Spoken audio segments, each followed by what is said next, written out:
మిక్సీలో రుబ్బిన పిండితో ఇడ్లీలు వేసినా మెత్తగా దూదిలాగా నోట్లో వేసుకుంటే కరిగిపోయేలా రావాలి అంటే ఈ చిన్న చిన్న టిప్స్ని ఫాలో అయితే సరిపోతుంది. కొత్తగా ఛానల్ని చూసాము సబ్స్క్రైబ్ చేసేయండి. చూసారు కదా ఎంత సాఫ్ట్గా ఉన్నాయో.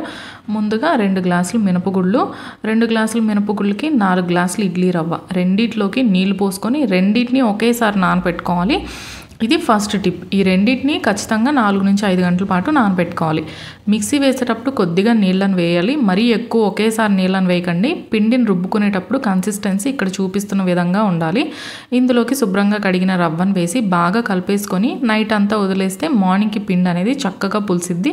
చూసారు కదా ఎంత బాగా పులిసిందో. ఇందులో కొద్దిగా ఉప్పు నీళ్ళని వేసి 2-3 నిమిషాలు పిండిని బాగా కలిపేసుకొని ఇడ్లీ ప్లేట్లోకి వేసుకొని 10 నుంచి 15 నిమిషాల లోపు ఉడికించుకోవాలి. ఎక్కువసేపు ఉడికించిన ఇడ్లీలు అనేవి గట్టిగా వస్తాయి. అటుకులు సగ్గుబియ్యం వేస్తేనే ఇడ్లీలు సాఫ్ట్గా వస్తాయని చెప్తూ ఉంటారు. ఏం వేయాల్సిన అవసరం లేదండి.